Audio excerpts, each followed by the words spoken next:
معزز سامعین کرام، آپ سن رہے ہیں کتاب سنو لیک، مقام اسلام آباد، سب ہیڈنگ پتھروں کے پجاری اور ہمارا جہاز سنو لیک پر لینڈ کرنے کو تھا۔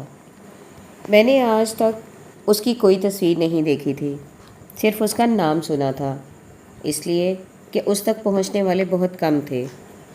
جیسے صحرائے تکلا مکان اور گوبی صحرا کے اندرون کی کوئی تصویر دکھائی نہیں دیتی، ایسے یہ بھی برف کا ایک ایسا صحرا تھا جس کے اندر جو لوگ جاتے تھے وہ واپسی پر اس کی تصویروں کی نمائش نہیں کرتے تھے، جیسے اپنے بٹوے میں پوشیدہ اپنے عاشق کے خاص کی نمائش نہیں کرتے۔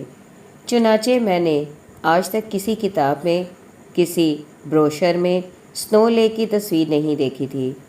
شہزادہ سیف الملوک نے بھی ایک قدیم سکے پر پری بدیع الجمال کی تصویر دیکھی تھی اور اس کے عشق میں مبتلا ہو کر دربدر ہوا تھا، لیکن ہم ایسے بیوقوف شہزادے تھے جو صرف ایک نام کے عشق میں مبتلا ہو کر گھر سے نکل کھڑے ہوئے تھے اور نہیں جانتے تھے کہ پری سنو لیک کی شکل کیسی ہوگی۔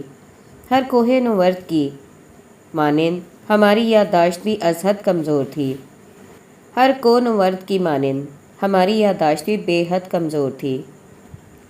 ہم نے کنکوڈیا اور بالتورو گلیشیئر کی جان لیوا دشواریوں کو، دا خان پامیر کے سائے میں جھیل کرومبر اور درکوت گلیشیئر کی ہولناکیوں اور نانگا پربت کی قاتل برفوں کو بالکل بھلا دیا تھا، اور کوہ نوردیوں کے دوران ہم نے مقدس کتابوں کے حوالے دے کر قسمیں کھائی تھیں کہ اگر اس بار بچ نکلے تو کبھی ادھر کا رخ نہ کریں گے، شمال کی جانب دیکھیں گے بھی نہیں۔ لیکن ہم وہ بچے تھے جنہیں یاد نہیں تھا کہ انگارے منہ میں رکھنے سے زبان جل جاتی ہے، موسیٰ علیہ السلام کی طرح، اور ہم پھر سے ان انگاروں کی طرف ہاتھ بڑھا رہے تھے۔ بیافو ہیسپر گلیشیئر کا ٹریک اگرچہ جھیل کرومبر کی مانند گمشدہ اور نامعلوم راستوں کا سفر نہ تھا، اسے پاکستانی شمال بلکہ پوری دنیا میں سب سے خطرناک اور مشقت طلب ٹریک گردانا جاتا ہے، یعنی ایسے ٹریک جن پر کوہ نورد سفر کرتے ہیں، ورنہ ایسے لوگ بھی موجود ہیں جو ان راستوں سے مکمل طور پر رو گردانی کرتے ہیں اور ان گلیشیئرز اور دروں کی جانب نکل جاتے ہیں جن کا ہم تصور بھی نہیں کر سکتے۔ چنانچہ ایسے منکر کوہ نوردوں کے علاوہ اس ٹریک کو سب سے مشکل گردانا جاتا ہے۔ چند ایک جو سنو لیک کا رخ کرتے ہیں ان میں سے بیشتر برف باری، خراب موسموں، پتھروں کے سیلابوں اور گہری دھڑاڑوں، ایک مکمل تنہائی جس میں ان کے آس پاس کوئی اور ذی روح نہیں ہوتا، نہ کوئی ادھر سے آتا ہے، نہ کسی سے ملاقات ہوتی ہے، اور نہ حادثے کی صورت میں انہیں یہاں سے نکالا جا سکتا ہے، وہ بلکہ ان میں سے بیشتر گھبرا کر واپس آ جاتے ہیں۔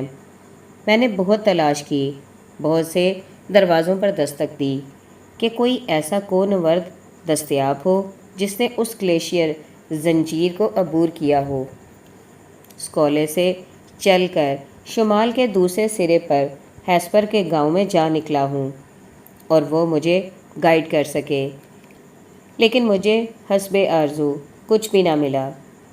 اس میں یقیناً میری کوتاہی کا عمل دخل ہوگا، لیکن جو ملا وہ چند منزلیں طے کر کے واپس چلا آیا تھا۔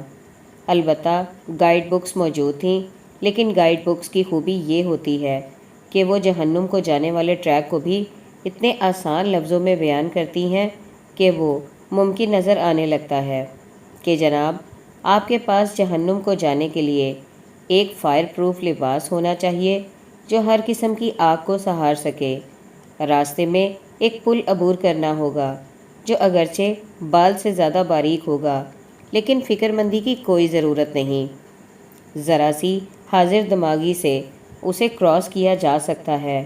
جب آپ پار پہنچیں گے تو کچھ فرشتوں سے آپ کا پالا پڑے گا جو حساب کتاب چیک کریں گے، اور وہ آپ کے پاس ہوگا نہیں، اس لیے آپ بآسانی جہنم تک پہنچ سکتے ہیں۔ چنانچہ اسی طور بیشتر گائیڈ بکس میں اس طویل برفانی راستے کے بارے میں لکھا ہوا تھا کہ یہ ایک مشقت طلب ٹریک ہے۔ اس کے لیے جسمانی فٹنس بہت ضروری ہے۔ ٹیکنیکل ٹریک ہے۔ آئس ایکس، بہترین بوٹس، اونی لباس اور سنو جیکٹ، رسے، بلندیوں کا تجربہ، برف میں گاڑنے کے لیے میخیں، تجربہ کار پورٹر اور ایک گلیشیئر دیدہ ایسا گائیڈ جو متعدد بار اس ٹریک پر جا چکا ہو بہت ضروری ہے۔ اس کے علاوہ یہ ٹریک اتنا مشکل بھی نہیں۔ رقم الحروف اس ٹریک پر نہیں گیا، لیکن مجھے بتایا گیا ہے کہ اس سفر کے 12-14 دنوں کے دوران آپ کسی اور کو نورد کی شکل نہیں دیکھتے، اور اگر آپ بیمار ہو جاتے ہیں یا کسی کھائی میں گر کر دونوں ٹانگیں تڑوا بیٹھتے ہیں تو صرف اتنی سی قباحت ہے کہ یہاں کنکورڈیا کی طرح کوئی آرمی ہیلی کاپٹر آپ کی مدد کو نہیں آ سکتا، اور نہ ہی آپ کو اٹھا کر واپس اسکولے اور پھر وہاں سے اسکرتو کے ہسپتال میں پہنچایا جا سکتا ہے۔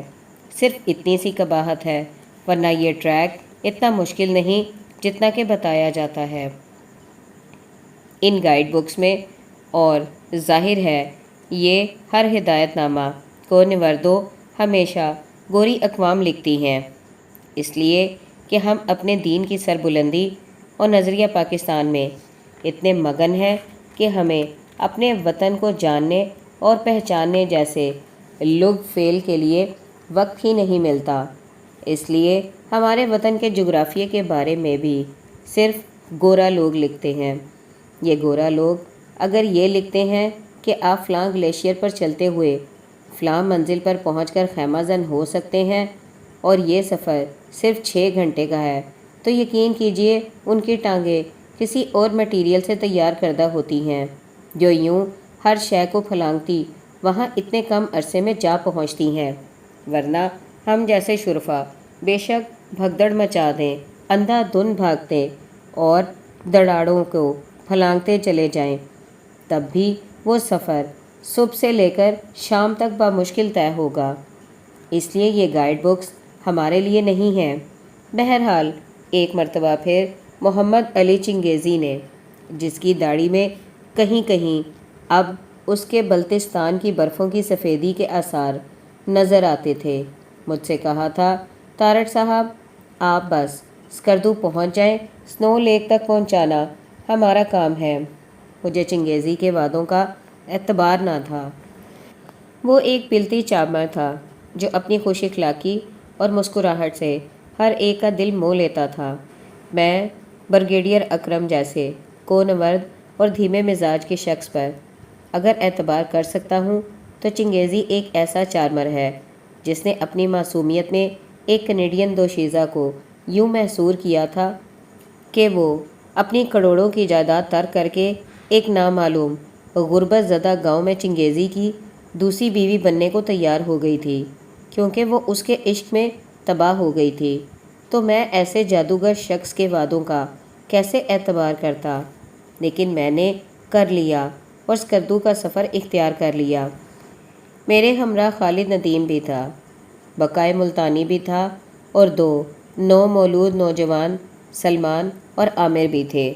ہم سب ایک نہایت مخدوش کردار کی حاملہ بس پر سوار ہو کر لاہور سے پوری رات کے سفر کے بعد سویرے سویرے اسلام آباد ایئرپورٹ پہنچے تھے، جہاں میر پور کا نوید سٹورز کے کارٹنوں کے ساتھ ہمارے انتظار میں جمائیاں لے رہا تھا، اور ان سٹورز میں وہی کچھ تھا جو کسی بھی ٹریک کے لیے ضروری ہوتا ہے: خوراک کے ٹین، سوپ کے پیکٹ، سویٹس، بسکٹ، ویفرز، سارڈین، مچھلی، پنیر، آلو کے کتلے، نمکین مونگ پھلی وغیرہ۔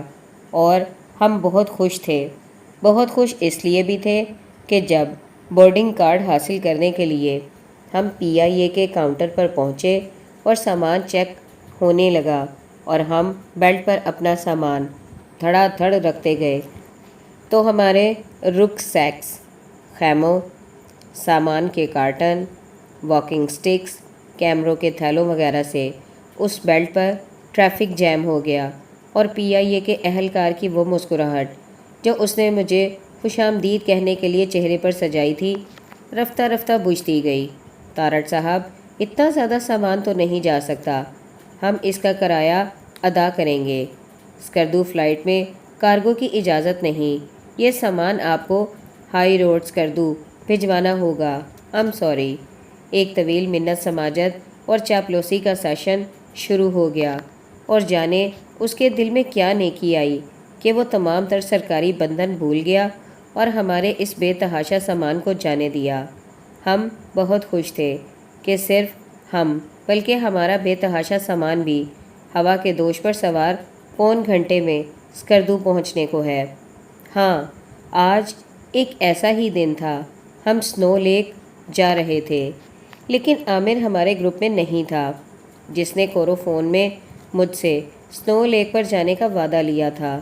اسے عین وقت پر ایک کاروباری مصروفیت کے سلسلے میں کینیڈا جانا پڑ گیا تھا۔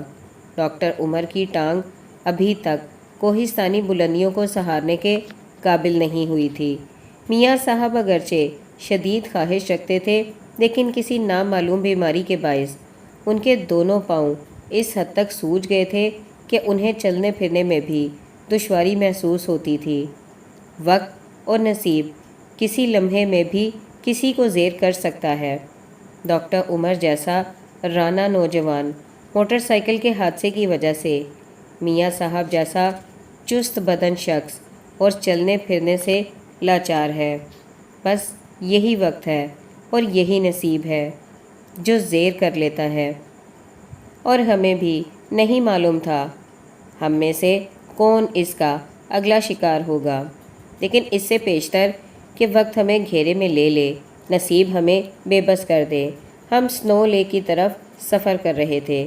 ہمارے بدنوں میں بے پایا مسرت شیمپین کے بلبلوں کی طرح پھوٹ رہی تھی، جیسے یہی جہاز ہمیں سیدھا سنو لیک لے جائے گا۔ اور اسی لمحے ساؤنڈ سسٹم پر وہ اعلان شروع ہوا تھا: خواتین و حضرات، آپ کا کیپٹن آپ سے مخاطب ہے۔ خواتین و حضرات یکلک چپ ہو گئے۔ خواتین و حضرات، اس وقت ہم اسکردو کے عین اوپر پرواز کر رہے ہیں۔ جیسا کہ آپ اپنی کھڑکیوں سے دیکھ رہے ہیں کہ نیچے وادی گھنے بادلوں کی لپیٹ میں ہے اور کچھ دکھائی نہیں دے رہا ہے۔ ہم لینڈ نہیں کر سکتے۔